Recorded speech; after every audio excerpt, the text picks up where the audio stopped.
यह क्लास जिला प्रशासन और जिला कलेक्टर के क्लास का कंटिन्यूएशन है।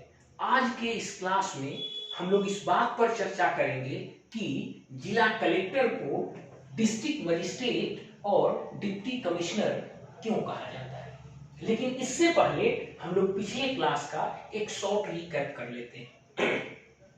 जिला प्रशासन एवं जिला कलेक्टर प्रशासन की सुविधा के लिए पूरे देश को कई राज्यों में और केंद्र शासित प्रदेशों में बांटा गया है और फिर इन राज्यों और केंद्र शासित प्रदेशों को छोटी छोटी प्रशासनिक इकाइयों में बांटा गया है जिसे जिला कहा जाता है।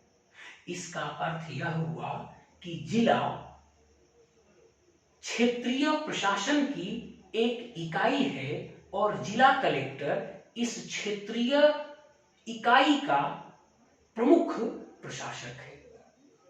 जिला प्रशासन का मतलब है जिला के भौगोलिक सीमा के अंतर्गत होने वाला संपूर्ण प्रशासन। इसे गिना नहीं जा सकता। कभी भी कोई भी नई जिम्मेवारी जिला प्रशासन पर आ सकती है। अतः जिला प्रशासन को परिभाषित करने का सबसे सरल तरीका यही है कि जिला प्रशासन का मतलब है जिला के अंतर्गत, जिला के भौगोलिक क्षेत्रफल के अंतर्गत संपूर्ण प्रशासन, और इस संपूर्ण प्रशासन के लिए संपूर्ण रूप से जिम्मेवार पदाधिकारी जिला कलेक्टर होता है। अब हम लोगों ने अब जिला के अंतर्गत, चूंकि हमने कहा कि जिला कलेक्टर जिला प्रशासन के लिए संपूर्ण रूप से जिम्मेवार है, इसका मतलब है कि जिला कलेक्टर का उस जिला में स्थित सभी कार्यालयों पर किसी न किसी रूप से नियंत्रण होना चाहिए ताकि वह भिन्न कार्यालयों के कार्यों के बीच समन्वय स्थापित कर सके।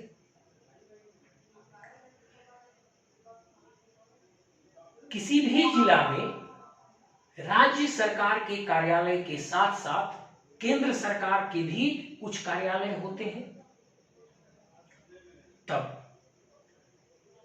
विभिन्न एक्ट और रेगुलेशन के माध्यम से जिला कलेक्टर को उन सभी कार्यालयों पर, चाहे वह केंद्र सरकार के कार्यालय हो या राज्य सरकार के कार्यालय हो, उन सभी कार्यालयों पर जिला कलेक्टर को नियंत्रणकारी और समन्वयकारी शक्तियां दी जाती है। ध्यान से इस बात को सुनिएगा, किसी भी जिला में राज्य सरकार के भी कुछ कार्यालय होते हैं और केंद्र सरकार के भी कुछ कार्यालय होते हैं, और चूंकि उस जिला को कलेक्टर के नेतृत्व और निर्देशन में कार्य करना होता है, अतः यह आवश्यक है कि जिला कलेक्टर का उन सभी कार्यालयों पर प्रत्यक्ष या अप्रत्यक्ष रूप से नियंत्रण हो। विभिन्न एक्ट और रेगुलेशंस के माध्यम से जिला कलेक्टर को उन सभी कार्यालयों पर, चाहे वह कार्यालय राज्य सरकार की हो या केंद्र सरकार की हो, नियंत्रणकारी और समन्वयकारी शक्तियां दी गई हैं। इन्हीं शक्तियों का प्रयोग करके कलेक्टर अपने जिला के भौगोलिक भूभाग के अंतर्गत स्थित राज्य सरकार के सभी कार्यालयों और केंद्र सरकार के सभी कार्यालयों पर नियंत्रण एवं समन्वय रखता है, और इन्हीं शक्तियों का प्रयोग करके वह पूरे जिला प्रशासन को निर्देशन की एकता प्रदान करता है और एक दिशा में नेतृत्व करते हुए लेकर चलता है। अब इसके बाद हमने यह भी चर्चा किया था कि क्या जिला प्रशासन जैसी क्षेत्रीय इकाइयां और जिला कलेक्टर जैसे क्षेत्रीय प्रशासक आधुनिक काल की संकल्पना है, आधुनिक काल की घटना है, या इस प्रकार की क्षेत्रीय प्रशासनिक इकाइयां और क्षेत्रीय प्रशासक पहले भी हुआ करते थे। इसके लिए हमने मौर्य काल, गुप्त काल, राजपूत काल, सल्तनत काल और मुगल काल के प्रशासनिक व्यवस्था का भी विश्लेषण किया था। यहां हम उसका शॉर्ट रिकैप कर लेते हैं। हमने वहां भी देखा था कि मौर्य काल में भी साम्राज्य को प्रांत को छोटी प्रशासनिक इकाइयों में विभाजित किया गया था, और इसी प्रकार से राजपूत काल में, इस गुप्त काल में, राजपूत काल में, सल्तनत काल में और मुगल काल में भी इसी प्रकार से साम्राज्य को प्रांतों में पहले विभाजित किया गया था और प्रांतों को फिर उसके नीचे छोटी छोटी प्रशासनिक इकाइयों में विभाजित किया गया था। मेरा मतलब यह है कि चाहे वह मौर्य काल रहा हो, वह गुप्त काल रहा हो, वह राजपूत काल रहा हो, वह सल्तनत काल रहा हो, चाहे वह मुगल काल रहा हो, चाहे वह ब्रिटिश काल रहा हो, हमेशा से पूरे साम्राज्य को कई प्रांतों में और पुनः प्रांतों को छोटी छोटी प्रशासनिक इकाइयों में बांटने की व्यवस्था हमेशा से रही है, और इन छोटी इकाइयों के ऊपर एक क्षेत्रीय प्रशासक को प्रतिनियुक्त करने की परंपरा भी हमेशा से रही है। जैसा हमने देखा था कि मौर्य काल में साम्राज्य को प्रांत में और प्रांत को छोटे छोटे प्रशासनिक इकाई में विभाजित किया गया था, और उस प्रशासनिक इकाई के प्रमुख को प्रदेशिका कहा जाता था, जो आज के कलेक्टर के तुलनीय है। इसी प्रकार से आगे बढ़ते हुए जब हम मुगल काल को देखते हैं तो मुगल काल में भी आप पाते हैं कि पूरे साम्राज्य को कई प्रांत या सूबा में विभाजित किया गया था, और सूबा को प्रशासनिक सुविधा के लिए छोटी छोटी प्रशासनिक इकाइयों में विभाजित किया गया था, जिसे सरकार कहा जाता था, और इस सरकार के ऊपर एक क्षेत्रीय प्रशासक करोरी फौजदार को नियुक्त किया जाता था। इसका मतलब यह हुआ कि यदि हम मुगल काल को देखें तो मुगल काल का सरकार आज के जिला के तुलनीय प्रशासनिक इकाई है, और मुगल काल का करोरी फौजदार आज के जिला कलेक्टर का तुलनीय प्रशासक है। मतलब मुगल काल का सरकार बराबर आज का डिस्ट्रिक्ट, और मुगल काल का करोरी फौजदार बराबर आज का डिस्ट्रिक्ट कलेक्टर। मतलब यह हुआ कि यह एक नेचुरल लॉ है, यह एक प्राकृतिक लॉ है, और यही कारण है कि यह परंपरा सर्वकालिक रूप से, सार्वभौमिक रूप से विद्यमान रही है। क्या परंपरा? कौन सी परंपरा? मतलब यदि साम्राज्य बहुत विशाल होता है तो उसे छोटी छोटी प्रशासनिक इकाइयों में विभाजित करने की परंपरा, और उसके ऊपर एक जिम्मेवार क्षेत्रीय पदाधिकारी को प्रतिनियुक्त करने की परंपरा, यह एक नेचुरल लॉ की तरह है, प्राकृतिक नियम की तरह है। जैसे ही कोई भी साम्राज्य विशाल हो जाता है तब प्रशासन की सुविधा के लिए उसे छोटी छोटी इकाइयों में बांटा जाना आवश्यक हो जाता है, और उसके ऊपर एक क्षेत्रीय प्रशासक को प्रतिनियुक्त करना आवश्यक हो जाता है।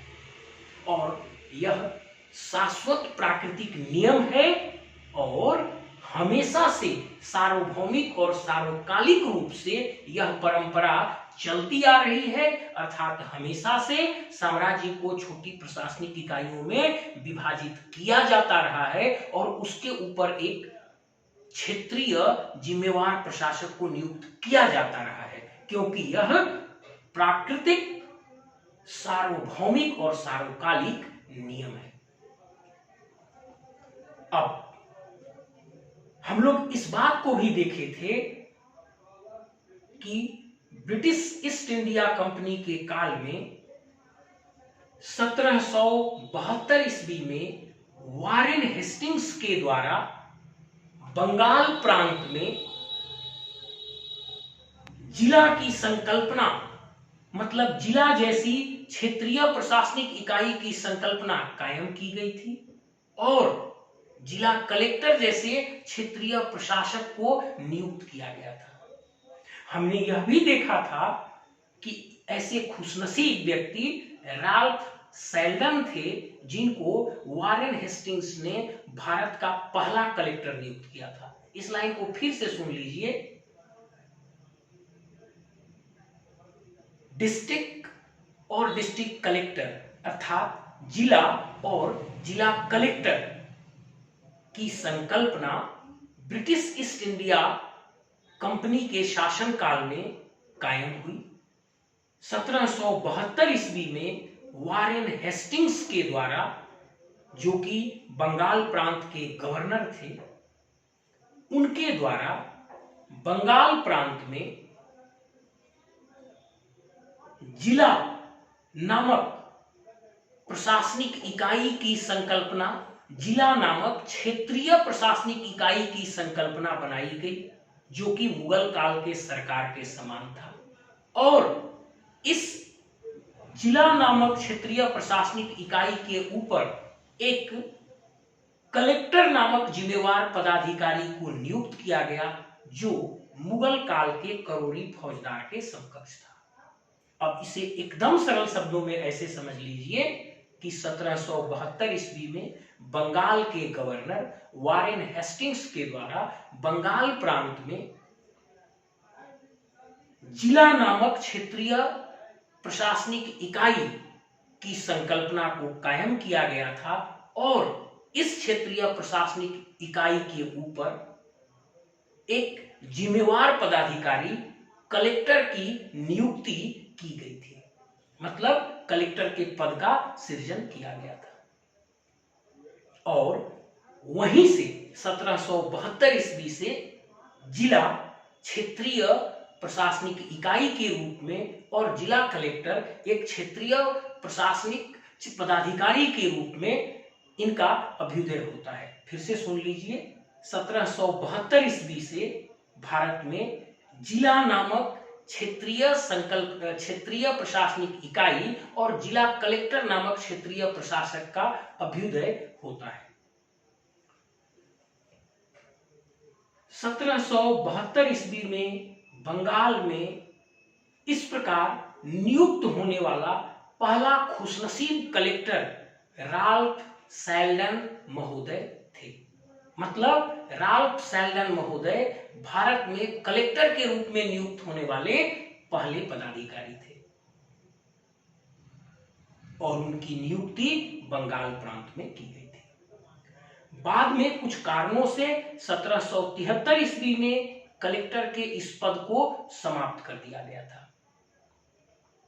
एक बार इस चीज को फिर से सुन लीजिए, दो पंक्ति को।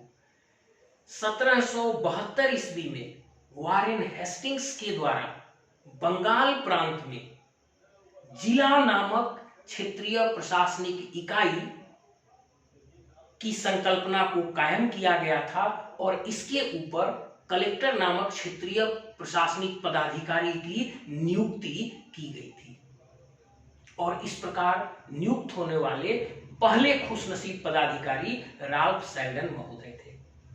जब इस कलेक्टर नामक पद का सृजन किया गया था तब कलेक्टर के पास केवल रेवेन्यू एडमिनिस्ट्रेशन की शक्तियां थीं और उनके पास कार्यपालक दंडाधिकारी और न्यायिक दंडाधिकारी की कोई भी शक्तियां नहीं थी। कुछ कारण से 1773 ईस्वी में कलेक्टर के पद को समाप्त कर दिया गया था। बाद में पुनः यह महसूस किया गया कि कलेक्टर जैसे एक जिम्मेवार पदाधिकारी को रेवेन्यू एडमिनिस्ट्रेशन के लिए नियुक्त किया जाना आवश्यक है। तब फिर 1781 ईस्वी में फिर से कलेक्टर के पद का सृजन किया गया और 1786 ईस्वी तक यह कलेक्टर फिर रेवेन्यू एडमिनिस्ट्रेटर ही रहा। 1787 ईस्वी में ऐसा महसूस किया गया कि जब तक दंडाधिकारी और पुलिसिंग की शक्तियां इस राजस्व प्रशासक को नहीं दी जाएगी, तब तक रेवेन्यू एडमिनिस्ट्रेशन सुचारू रूप से संचालित करना संभव नहीं है। तब इसके बाद 1787 ईस्वी में जिला कलेक्टर में, मतलब जिला कलेक्टर के पद में जुडिशियल मजिस्ट्रेसी और एग्जीक्यूटिव मजिस्ट्रेसी, मतलब न्यायिक दंडाधिकारी और कार्यपालक दंडाधिकारी दोनों की शक्तियां सन्निहित की गई। बाद में कई बार उसकी शक्तियों में कमी और बढ़ोतरी की गई, कभी कुछ शक्तियां ली गई और कभी कुछ शक्तियां दी गई, लेकिन अंततः 1859 ईस्वी में उसमें ये तीनों शक्तियां उस पद में समाहित की गई। रेवेन्यू एडमिनिस्ट्रेटर की, कार्यपालक दंडाधिकारी मतलब एक्जीक्यूटिव मजिस्ट्रेट की, और जुडिशियल मजिस्ट्रेसी मतलब न्यायिक दंडाधिकारी की। और 1859 से लेकर 1947 ईस्वी तक निर्बाध रूप से वह इन तीनों शक्तियों को इंजॉय करते रहा। अब एक बात और यहां पर समझ लेना आवश्यक है कि कलेक्टर के रूप में किन पदाधिकारियों की नियुक्ति की जाती थी। तो सबसे पहले 1772 में हमारे देश में कोई भी सर्विस काडर नहीं बनाया गया था, इसलिए उस समय जिन लोगों को कलेक्टर के रूप में नियुक्त किया गया वे किसी भी सर्विस काडर के पदाधिकारी नहीं थे। बाद में 1780 के दशक में लॉर्ड कॉर्नवालिस जब भारत में गवर्नर जनरल बनकर आए थे, तब उन्होंने सिविल सेवा को कवेनेंटेड और नॉन कवेनेंटेड दो टुकड़ों में विभाजित किया गया था, और कवेनेंटेड को सामान्य रूप से उच्च पदाधिकारी और नॉन कवेनेंटेड को एम्प्लॉय या निम्न पदाधिकारी माना जाता था। तब जब से कवेनेंटेड और नॉन कवेनेंटेड जैसे सिविल सेवा काडर का जन्म हुआ, तब से कलेक्टर के रूप में केवल कवेनेंटेड सेवा के व्यक्तियों को ही नियुक्त किया जाता रहा। बाद में कालक्रमानुसार इंडियन सिविल सर्विस काडर का जन्म हुआ, और जब से आईसीएस अर्थात इंडियन सिविल सर्विस काडर का जन्म हुआ, तब से कलेक्टर के पद पर आईसीएस सेवा के पदाधिकारियों को नियुक्त किया जाने लगा। 1947 के बाद आईसीएस की जगह पर आईएएस नामक पदाधिकारी आए, इसीलिए 1947 के बाद से आईएएस काडर के पदाधिकारी को कलेक्टर के रूप में प्रतिनियुक्त किया जाता रहा है।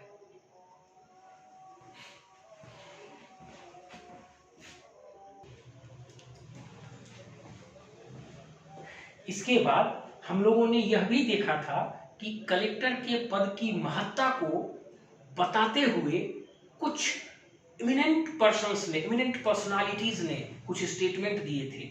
जैसे 1930 में साइमन कमीशन के द्वारा एक वक्तव्य दिया गया था कि अधिकतर भारतीय आम लोगों की नजर में कलेक्टर ही सरकार है। उसी समय रैमसे मैकडोनाल्ड ब्रिटेन के प्रधानमंत्री थे, उन्होंने कहा था कि कलेक्टर का पद एक कछुआ जैसा है जिस पर पूरे भारत सरकार का हाथी जिसके पीठ पर खड़ा है। उसके बाद 1943 ईस्वी में लॉर्ड वेवेल जो भारत के गवर्नर जनरल थे, उन्होंने कहा था कि ब्रिटिशर्स को और किसी इंस्टीट्यूशन और किसी कार्य के लिए याद किया जाए या न किया जाए, लेकिन जिला कलेक्टर नामक संस्था के लिए जरूर याद किया जाएगा। इन बातों से यह स्पष्ट होता है कि जिला कलेक्टर का पद कितना महत्वपूर्ण पद रहा है। अब आज भी आप अक्सर सुनते हैं लोगों को कहते हुए, आप अपने आप को कलेक्टर समझते हैं क्या? यह वक्तव्य अपने आप में बताने के लिए काफी है कि कलेक्टर के पद की महत्ता क्या होती है। इसके पद की महत्ता क्यों होती है, इसको इस बात से समझा जा सकता है क्योंकि एक आम आदमी सरकार से मिलने वाली सभी सेवाओं और सुविधाओं को इसी कलेक्टर और जिला प्रशासन के माध्यम से प्राप्त करता है। और जो प्रत्यक्ष रूप से सामने खड़ा होकर सेवा और लाभ देने वाला होता है, लाभ पाने वाले की नजर में वही सबसे बड़ा महान और प्रशासक होता है, वही सरकार होता है।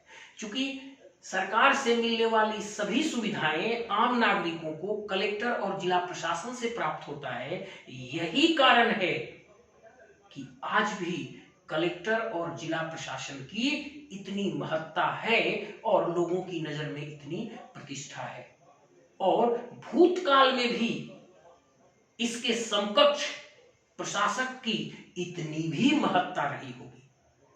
चलिए अब आज के हम अपने प्रमुख टॉपिक पर आते हैं।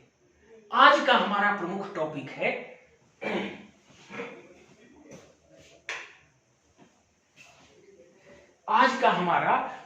टॉपिक है कि जिला कलेक्टर को डीएम और डिप्टी कमिश्नर क्यों कहा जाता है। सबसे पहले अब आप शुरू से चलिए। सबसे पहले मनुष्य जंगलों में, गुफाओं में भी समूह में रहता था, और समूह में वह इस कारण से रहता था ताकि वह अपनी सुरक्षा जंगली जानवरों से कर सके और समूह में रहकर अपने भोजन के लिए शिकार कर सके। अब यहां पर देखिए दो चीजें हैं। पहली चीज क्या है? सुरक्षा, और दूसरी चीज क्या है? लाभ, भोजन प्राप्त करना। एक है जंगली जानवरों से सुरक्षा और दूसरा है भोजन प्राप्त करना। मतलब एक नकारात्मक प्रकृति का कार्य है और दूसरा सकारात्मक प्रकृति का कार्य है। अब धीरे धीरे आप आगे बढ़ते जाइए। मनुष्य ने आग की खोज की, मनुष्य ने पहिए की खोज की, मनुष्य ने अस्थाई खेती करना सीखा, और जब मनुष्य ने आग की खोज कर ली, पहिए की खोज कर ली, जब मनुष्य खेती करने लगा, तब वह अस्थाई बस्ती बनाकर रहने लगा, और जब वह अस्थाई बस्ती बनाकर रहने लगा, तब नैतिक और अनैतिक शक्तियों के बीच द्वंद्व हुआ, और नैतिक और अनैतिक शक्तियों के इस वैचारिक द्वंद्व में नैतिक शक्तियां विजयी हुई, और यह महसूस किया गया कि जब भी मनुष्य समूह में रहेगा, तब उसके सामूहिक जीवन को नियंत्रित करने के लिए किसी न किसी संस्था की जरूरत पड़ेगी।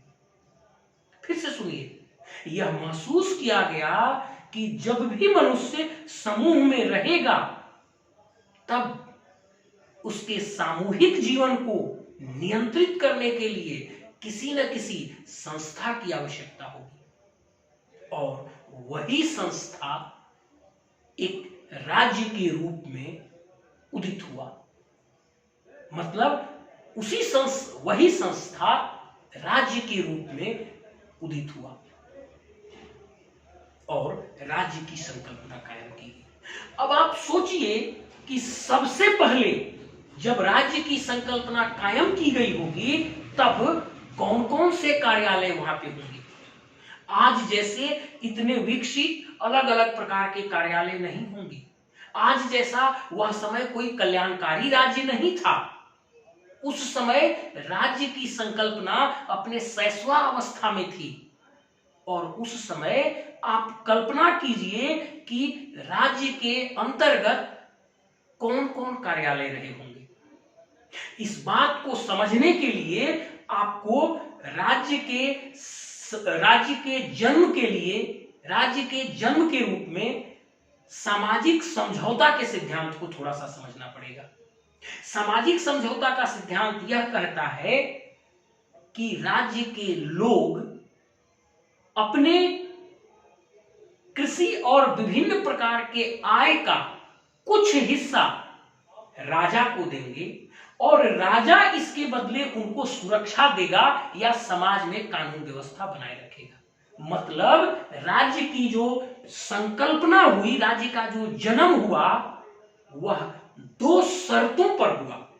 पहली शर्त क्या थी? राज्य के नागरिक अपनी कृषि से प्राप्त आय और व्यवसाय से प्राप्त आय का कुछ हिस्सा सरकार अर्थात राजा को देंगे और इसके बदले राजा नागरिकों को सुरक्षा और समाज में कानून और व्यवस्था प्रदान करेगा। मतलब राज्य के जन्म की यही दो शर्तें थी। या राज्य को अगर एक मनुष्य रूपी जीव से तुलना करें तो इसके दो पैर थे, या राज्य को मनुष्य रूपी जीव से तुलना करें तो इसके दो हाथ थे। इसकी दो ही शर्तें थी। पहली, राज्य के नागरिक अपने कृषि से प्राप्त आय और व्यवसाय से प्राप्त आय का कुछ हिस्सा राजा को देंगे और बदले में राजा अपने नागरिकों को सुरक्षा और कानून और व्यवस्था प्रदान करेगा। मतलब यही दो कार्य होने थे।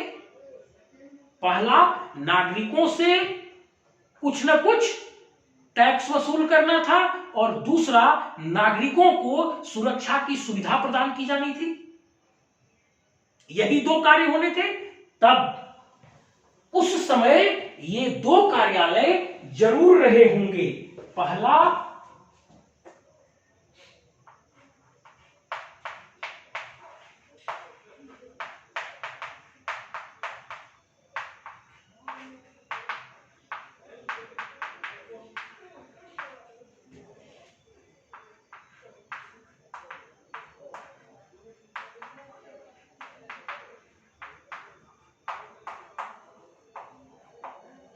नागरिकों से कर वसूल करने वाला कार्यालय, नागरिकों से कर वसूल करने वाला कार्यालय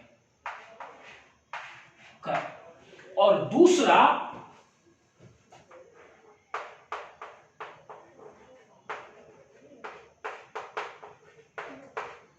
नागरिकों को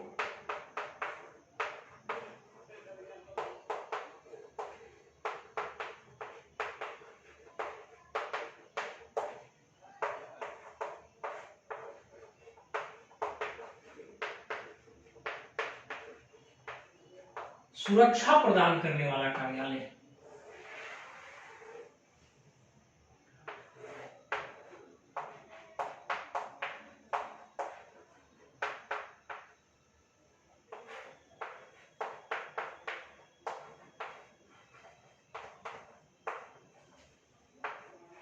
मतलब जब राज्य की उत्पत्ति हुई होगी तब ये दो कार्यालय जरूर रहे होंगे। पहला, नागरिकों से कर वसूल करने वाला कार्यालय, और यह कार्यालय नागरिकों से कर लेता होगा। और दूसरा, नागरिकों को सुरक्षा प्रदान करने वाला कार्यालय, मतलब यह कार्यालय नागरिकों को सुरक्षा प्रदान करता होगा और समाज में कानून और व्यवस्था बनाए रखता होगा। यदि आप आज के प्रशासन से तुलना करें, यदि आज हम झारखंड के प्रशासनिक व्यवस्था से तुलना करें, तो ये जो पहला कार्यालय होगा यह आज के अंचल कार्यालय जैसा होगा, और ये जो दूसरा कार्यालय होगा यह आज के थाना की तरह होगा। आज टैक्स वसूल करने का काम कौन करता है? अंचल कार्यालय करता है, और नागरिकों को सुरक्षा प्रदान करने का कार्य कौन करता है? थाना करता है। मतलब जब राज्य की उत्पत्ति हुई होगी तब ये दो कार्यालय जरूर रहे होंगे, और इन्हीं दो कार्यालयों से राज्य की शुरुआत हुई होगी। पहला कार्यालय जो टैक्स वसूल करता होगा, जो आज के अंचल कार्यालय के समान है, और दूसरा कार्यालय जो नागरिकों को सुरक्षा प्रदान करता होगा और समाज में कानून व्यवस्था बनाए रखता होगा, वह आज के थाना के समान है। अब मीनिंग ये हुआ कि ये जो काम है इसको आप रेवेन्यू एडमिनिस्ट्रेशन या सिविल एडमिनिस्ट्रेशन कह सकते हैं, और यह जो काम है इसको आप क्रिमिनल एडमिनिस्ट्रेशन कह सकते हैं। मतलब जब राज्य की उत्पत्ति हुई तब उसके जो दो कार्य रहे होंगे उसका नेचर ही एक सिविल प्रशासन का था और दूसरा क्रिमिनल प्रशासन का था। मतलब राज्य की उत्पत्ति के साथ ही अवश्यम भावी रूप से इसके दो प्रशासनिक विंग थे। फिर से सुन लीजिए इस लाइन को, मतलब राज्य की उत्पत्ति के साथ ही इसके दो प्रशासनिक विंग थे। पहला सिविल एडमिनिस्ट्रेशन जो कि टैक्स वसूल करेगा, और दूसरा क्रिमिनल एडमिनिस्ट्रेशन जो कि सुरक्षा प्रदान करेगा। मतलब शाश्वत रूप से राज्य की उत्पत्ति के साथ ही इसके दो कार्य थे।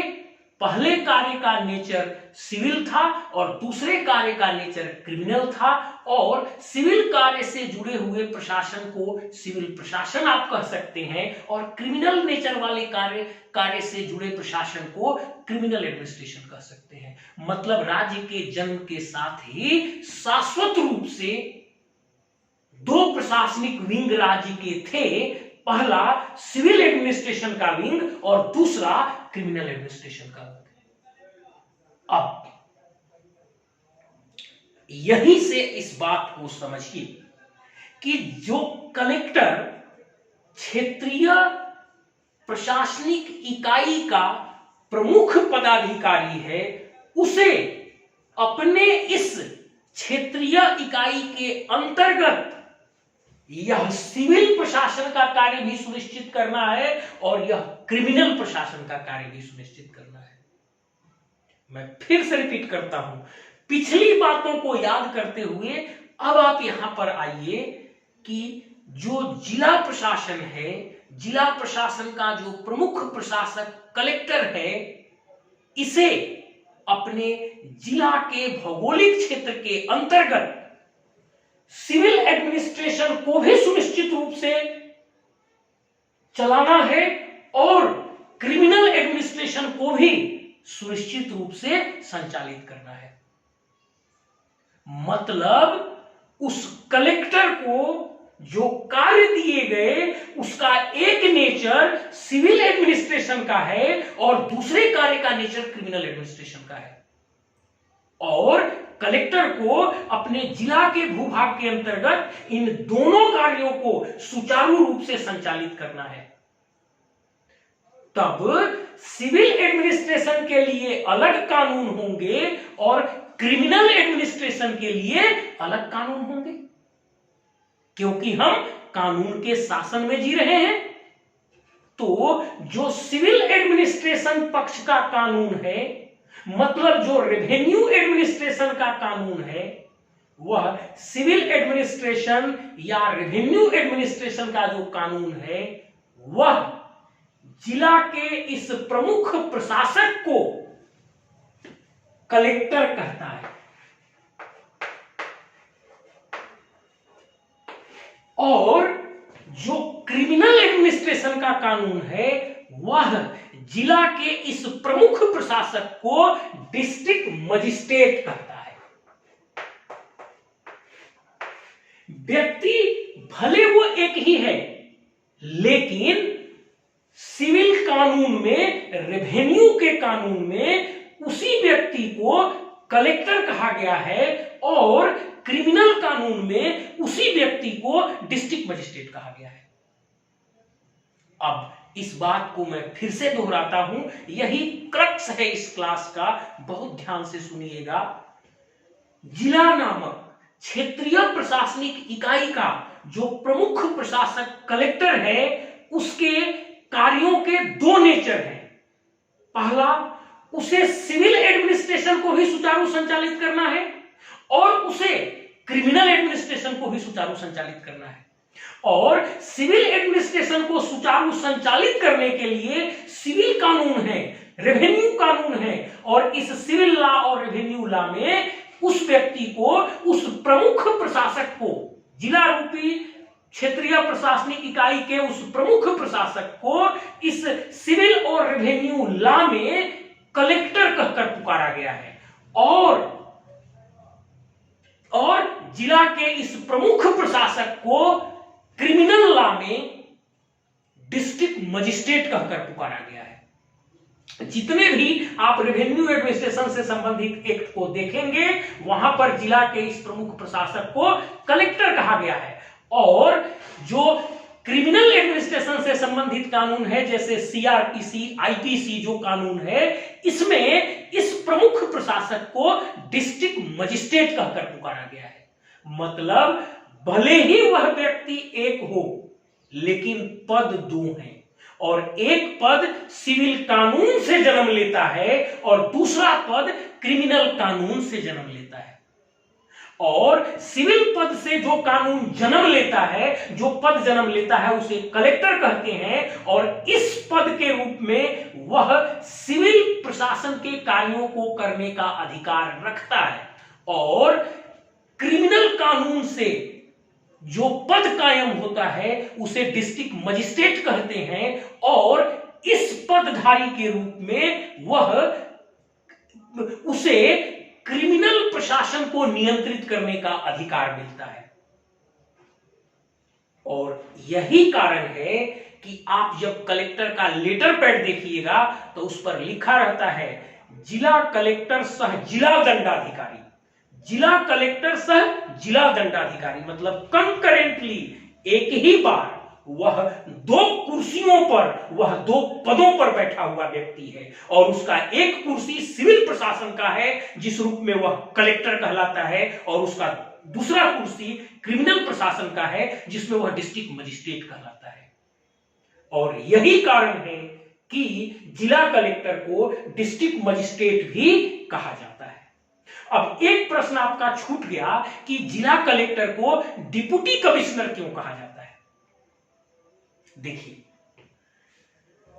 हमारे देश के कुछ राज्यों में आदिवासी मूलवासी लोग रहते हैं, और आदिवासी मूलवासी लोगों के जमीन को सुरक्षित रखने के लिए प्रत्येक राज्य में कुछ विशेष कानून है।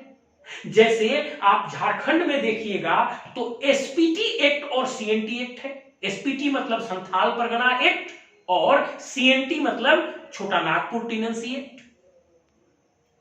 अब देखिए, ये जो प्रत्येक राज्य में जहां पर आदिवासी मूलवासी बहुसंख्यक रूप में हैं, उनके जमीन और अधिकारों को सुरक्षित रखने के लिए अलग से एक विशेष कानून लाया गया।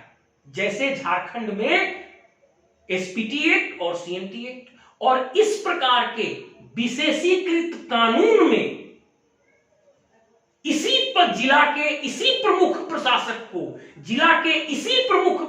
को डिप्टी कमिश्नर कहा गया।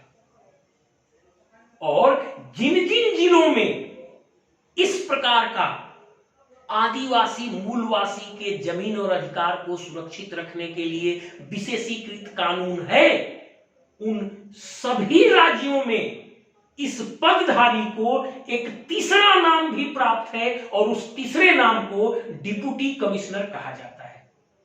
जिन राज्यों में इस प्रकार का आदिवासी मूलवासी से संबंधित विशेषीकृत कानून नहीं है, वहां पर यह केवल दो ही नामों से जाना जाता है, जिला कलेक्टर और डिस्ट्रिक्ट मजिस्ट्रेट। लेकिन जिन राज्यों में भी यह तीसरा कानून है, जमीन आदिवासी मूलवासी के जमीन से संबंधित जहां पर तीसरा कानून है, विशेषीकृत कानून है, उन राज्यों में यह तीन नामों से जाना जाता है, जिला collector, district magistrate and deputy commissioner. यही कारण है कि जब आप देखिएगा तो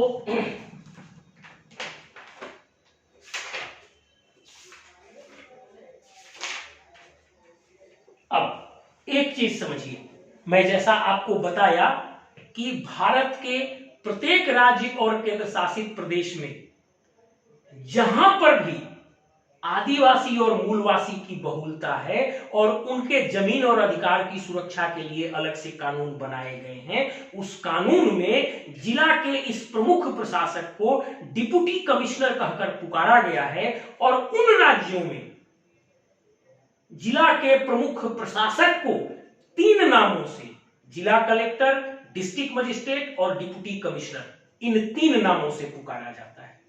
और जिन राज्यों में आदिवासी मूलवासी से संबंधित ऐसे विशेषीकृत कानून नहीं है, वहां पर केवल इन्हें दो ही नामों से जाना जाता है, डिस्ट्रिक्ट मजिस्ट्रेट और डिस्ट्रिक्ट कलेक्टर।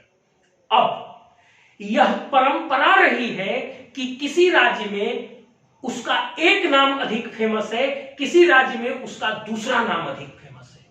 जैसे आप देखिएगा तो कर्नाटका में, आसाम में, पंजाब में, जम्मू कश्मीर में, हरियाणा में और झारखंड में, फिर से नाम सुन लीजिए, जब आप देखिएगा तो कर्नाटका में, आसाम में, पंजाब में, जम्मू कश्मीर में, हरियाणा में और झारखंड में इसे मुख्य रूप से डिप्टी कमिश्नर ही कहकर बुलाया जाता है। अब जैसे आप देखेंगे यूपी और पश्चिम बंगाल में तो इसको डिस्ट्रिक्ट मजिस्ट्रेट कहकर बुलाया जाता है। अगर आप छत्तीसगढ़ को देखेंगे तो वहां पर इसे कलेक्टर कहकर बुलाया जाता है। हालांकि कोई एक नाम अधिक फेमस है इसलिए उसको केवल उसी नाम से बुलाया जाता है, अदरवाइज जैसा मैंने आपको समझाया कि कुछ राज्यों में इस प्रमुख प्रशासक के 3 पद होते हैं और बाकी के राज्यों में, बाकी के सभी राज्यों में कम से कम इस प्रमुख प्रशासक के 2 पद तो जरूर होते हैं, डीएम और कलेक्टर तो जरूर होते हैं। मतलब कुछ राज्यों में कुछ राज्यों में जिला के इस प्रमुख प्रशासक के पास 3 पद होते हैं, जहां पर आदिवासी मूलवासी का भी अलग से कानून होता है। और उन राज्यों को छोड़ देने के बाद बाकी के राज्यों में इस जिला प्रशासन के इस प्रमुख पदधारी के पास कम से कम 2 पद तो अवश्य होते हैं, कलेक्टर और डीएम का। भले ही यह किसी एक नामों से अधिक प्रचलित हो, लेकिन पद इसके पास दोनों होते हैं। और जब भी आप लेटर पैड देखिएगा तो उस पर लिखा जाता है जिला कलेक्टर सह जिला दंडाधिकारी, जो यह बताता है कि जिला के अंतर्गत सिविल कानून का भी वह मुख्य पदाधिकारी है और जिला के अंतर्गत क्रिमिनल कानून का भी वह मुख्य पदाधिकारी है। ये मेरे समझ से अब यहां तक आपको स्पष्ट हो गया होगा कि एक ही पदधारी को अर्थात जिला प्रशासन के प्रमुख पदधारी को 3 नामों से क्यों पुकारा जाता है और किन किन राज्यों में इसके 3 नाम हो सकते हैं और किन राज्यों में इसके 2 नाम होते हैं। इसमें एक बात और मैं प्रमुख रूप से बताना चाहता हूं आपको। चलिए अब इस चीज को किसी दूसरे क्लास में आपको हम बताएंगे जो डिस्ट्रिक्ट मजिस्ट्रेट से रिलेटेड है। अब इसके आगे के क्लास में विभिन्न पदधारी के रूप में जिला कलेक्टर को क्या अधिकार दिए गए हैं और यह कार्य कैसे करता है, इसे हम अगले क्लास में देखेंगे। और फिर उसके अगले क्लास में हम देखेंगे वर्तमान परिस्थिति में इस कलेक्टर के पद का स्वरूप कैसे परिवर्तित हो गया है और इसकी क्या उपयोगिता इस समाज में रह गई है। इस बात को आप ध्यान से समझ लीजिए। जब तक इस अंतिम पक्ष का आप विश्लेषण नहीं कीजिएगा, आपको बहुत अच्छे अंक यूपीएससी में तो नहीं मिलने वाले हैं। हमारे भी शिक्षक हमको हमेशा कहा करते थे, विपिन जी आप जो लिख रहे हैं ये कॉपी जांचने वालों को पहले से पता है। आप अभी की परिस्थिति का सही विश्लेषण करके जब तक ऐड नहीं करेंगे तब तक बहुत अच्छे अंक नहीं मिलेंगे। अब मैं क्लास समाप्त करता हूं। अगर आपको मेरा क्लास अच्छा लगता है और आप मेरे इस मेहनत को रिवार्ड करना चाहते हैं तो कृपया इसे लाइक कीजिएगा और मुझे मोटिवेट करने के लिए इसको सब्सक्राइब भी कीजिएगा। Thank you.